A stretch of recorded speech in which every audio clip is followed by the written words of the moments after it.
조합제TV 시청자 여러분 안녕하십니까. 2020년 3월 29일 오후입니다.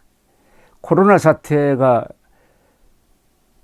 초기에는 대응에 실패하면서 이 사태로 문재인 정권이 총선에서 참패하겠구나 하는 분위기였다가 대처를 잘 하면서 요사이 세계적으로 한국의 성공 사례를 소개하는 기사가 많이 나오기 시작하니까 정부가 이 여당이 이번 총선 전략에서 가장 중요한 포인트로서 코로나 방역 성공을 내세운다고 합니다. 여기 대해서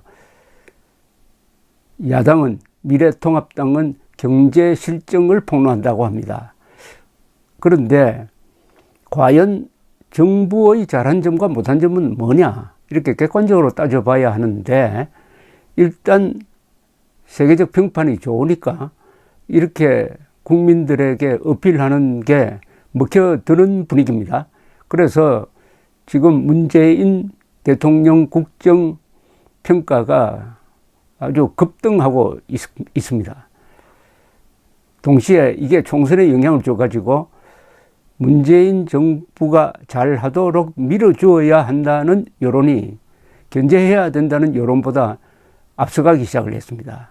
갤럽 여론조사인데 물론 여론조사를 믿느냐 마느냐는 여러분들의 주관적인 판단에 맡기더라도 그런 성향이 있는 것은 사실입니다.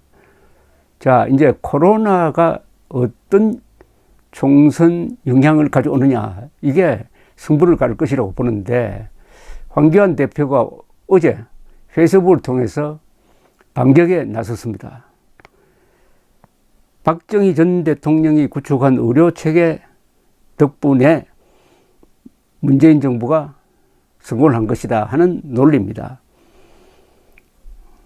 그러면서 이 페이스북에다가 김종인 선대위원장이 한 말을 소개를 했습니다. 코로나19 극복의 토대는 1977년 박정희 대통령이 도입한 의료보험이었다. 박정희 대통령은 매우 혁신적인 의료보험 정책과 고용보험 정책을 통해 위기 국면에서 국민들이 안심하고 살아갈 수 있는 사회 안전망을 구축했다는 김종인 선거대책위원장의 이야기를 소개를 하면서 이렇게 주장을 했습니다. 정부의 우한 코로나 초기 대응 실패에도 불구하고 우리 의료 종사자들의 헌신과 봉사 덕분에 코로나의 대규모 확산을 막을 수 있었다. 시민들께서 의료인들에게 힘을 실어주었다. 고생하는 의료진에게 도시락을 보내면서 격려를 하고 자신도 코로나 확진 환자이면서도 더 힘든 사람부터 입원시켜달라며 병실을 양보했다. 이런 미담을 소개를 했습니다. 문재인 정부가 선거를 앞두고 자화자찬해서는 안 되는 대목이다. 따라서 의료진과 박정희 대통령의 공이 우선한다. 이런 이야기죠. 황 대표는 이어서 징비록 2020을 만들겠다. 그 속에 종교계의 협조 사례와 정부의 교회 압박 사례를 집어넣겠다고도 했습니다. 황 대표는 종교계가 전혀 협조하지 않은 것처럼 마치 교회에 집단 감염의 책임이 있는 것처럼 신천지 여론을 악용하여 종교를 매도하는 것은 잘못된 처사다. 신천지와 교회는 다르다. 교회 안에서 감염된 사례도 거의 없다. 이렇게 주장을 했습니다. 그런데 의료보험이 한국의 의료 발전의 기본이 된 것은 부정할 수 없습니다. 1977년 7월 1일부터 실시된 의료보험이 그 뒤로 전국적으로 확대되는 과정에서 한국의 의료보험 체계는 세계에서 가장 효율적이고 가장 값이 싸고 이렇게 해서 한국인의 평균 수명을 늘리는데 결정적 역할을 했을 뿐만 아니라 한국의 의사들이 세계 최고 수준의 기술을 갖게 되고 그리고 특히 응급 진단 체계에서는 타의 추종을 불허하는 그런 근사한 의료보험 그리고 의료체제를 만들어냈습니다. 그러니까 정부의 초기 대응이 실패해도 제2선에서 의료진이 막아낸 것은 부인할 수가 없습니다. 그렇다고 정부의 공은 그러면은 마이너스밖에 뿌이냐? 그건 아니겠죠. 정부의 공, 특히 관료 집단이 잘 했습니다. 이 좌익 극좌 운동권과 달리 한국의 관료 집단은 위기 때는 강합니다. 동시에 의료진의 이 인프라 뒷받침이 있었습니다. 따라서 이 공은 정부, 국민, 의료진 다 합쳐서 이루어낸 것이라고 봐야 되겠는데, 그러나 누구 덕분이냐 할 때는 박정희 대통령의 의료보험 실시를 언급하지 않을 수가 없다고 생각합니다. 이 부분이 너무나 간과되고 있고, 이 문재인 정권이 독식을 하니까 황교안 대표가 이런 이견을 제시한 것은 우리 국민들이 이 사안을 종합적으로 보도록 하는데 아주 좋은 정보 제공이라는 생각이 듭니다. 참고로 지난 24일 뉴욕타임스는 뉴욕타임스가 한국의 성공 사례를 분석한 걸 제가 소개를 해드리겠습니다.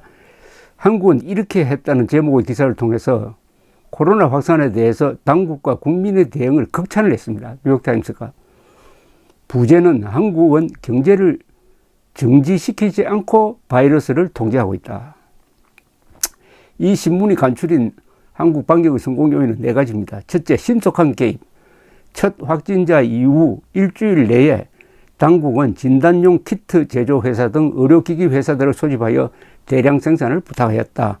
진단 키트는 매일 10만 개 이상을 만들고 있으며 이제는 17개국과 수출 상담을 하고 있을 정도이다. 현재 당시입니다. 30만 명 이상을 진단하였는데 이는 인구 비례로 미국의 40배다. 인구 250만 명의 대구에 대해서도 신속한 조치를 취하였다.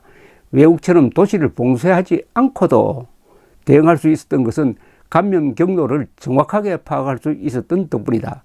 2015년의 메르스 사태의 경험이 신속한 대응을 도왔다. 이 진단을 신속하게 많이 했다는 것을 성공 사례의 제1번으로 꼽았습니다. 조기 진단, 한국은 세계에서 가장 많은 사람을 진단하였다. 600개소의 진단 장소를 운영하고 50개의 차량용 진단소도 만들었다. 진단은 10분밖에 걸리지 않고 수시간 내에 결과를 알 수 있도록 했다. 호텔 등 큰 건물을 취입하는 이들에 대한 열 측정도 광범위하게 이루어지고 있다. 이렇게 하여 감염 경로를 빨리 파악하면 효율적으로 외과 수술을 하듯이 전염의 위험성을 제거할 수 있다. SNS를 통한 신속한 정보 제공도 한몫했다. 세 번째는 감염자 추적. 메르스 방역의 교훈을 살려 감염 경로와 환자들의 동선을 추적할 수 있는 시스템을 갖추었다. 네 번째, 국민들의 협조. 한국은 사회적 신뢰도가 높은 사회이다. 정부가 정보를 제공하면 국민들이 잘 협조해 준다. 국민보험 체계가 잘 되어 있다.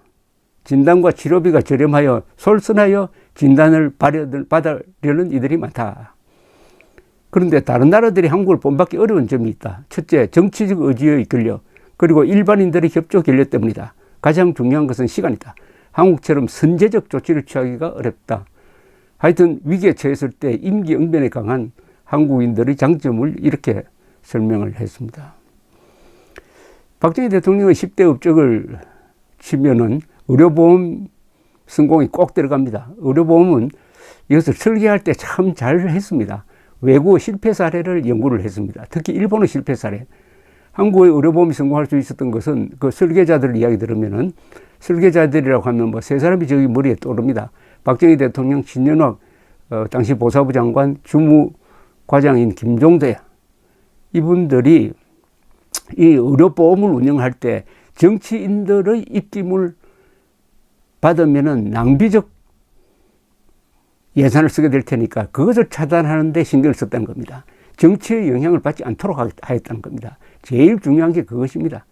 그래서 아주 알뜰살뜰 예산을 아주 효율적으로 써가면서 이런 든든한 의료보험 체계를 만들었는데, 문재인 정권의 낭비적 복지 정책에 과연 얼마나 견딜지 하는 것은 미지수입니다.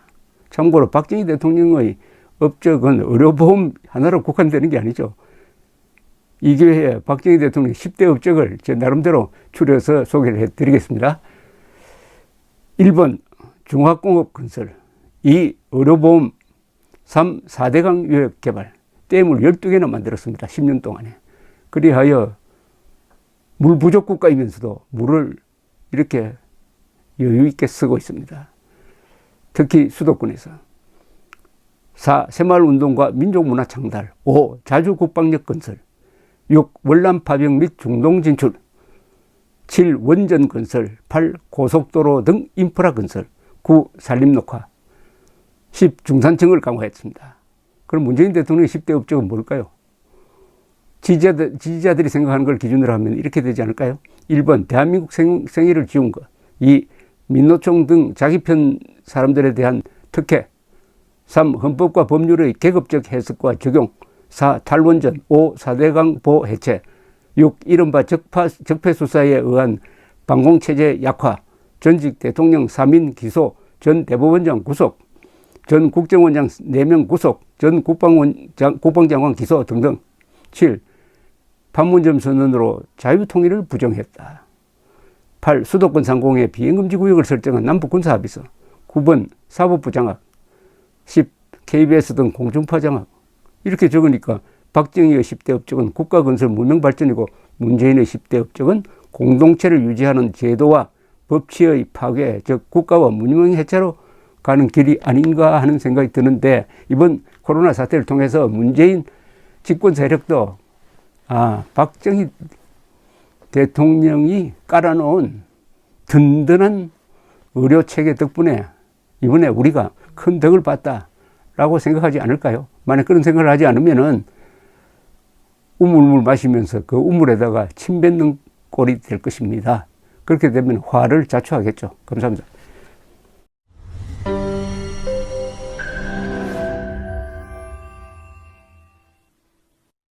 조갑제 TV 시청자 여러분 안녕하십니까? 2020년 새해를 맞아서 조갑제 TV가 새로운 시도를 하겠습니다. 구글에서 제공하는 유튜브 채널 멤버십 제도입니다. 쉽게 말하면 조갑제 TV 회원 제도입니다.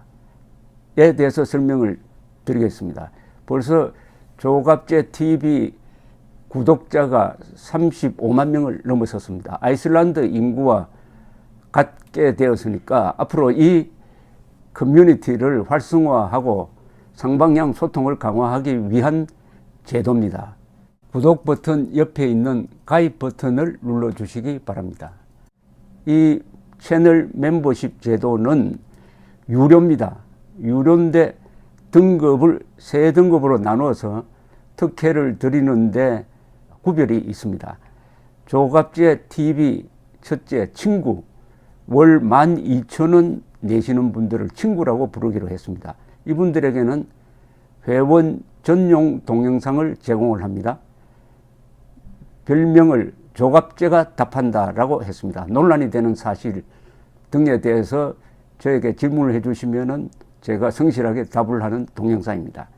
그 다음 등급이 동지입니다. 동지는 월 3만 원 내시는 분입니다. 동영상을 선공개하는 혜택을 추가하기로 했습니다. 앞에 회원 전용 동영상은 기본적으로 받으시는 것이고, 동영상 선공개, 미리 궁금한 동영상을 보실 수 있도록 하겠습니다. 세 번째가 월 6만 원 내시는 분들을 전우라고 이름을 붙였습니다. 이분들에게는 친구, 동지들이 누리는 혜택 플러스 이 전후에 가입하신 분들의 성함을, 물론 필명이겠죠, 언급을 하고 조갑제의 교양 강좌 동영상을 보실 수 있도록 하겠습니다. 단연간의 취재 경험을 토대로 한국 현대사의 비화라든지 세계사 산책, 여행 가이드 등 깊이 있는 정보를 제공하도록 하겠습니다. 그리고 친구, 동지, 전우 분들에게는 배지가 제공됩니다. 여러분들의 성함 옆에 붙어서 색깔이 바뀝니다. 한 달, 2달, 6달 이런 식으로 회비를 내는 기간에 따라서 색깔이 바뀌는 디지털 배지를 제공해 드립니다. 여기 회원에 가입하지 않는 분들에게는 불이익이 없습니다. 지금처럼 무료로 동영상을 시청할 수 있습니다. 여기 동영상 가입 절차는 별도의 공지를 참고해 주시기 바랍니다. 감사합니다. 구독 버튼 옆에 있는 가입 버튼을 눌러 주시기 바랍니다.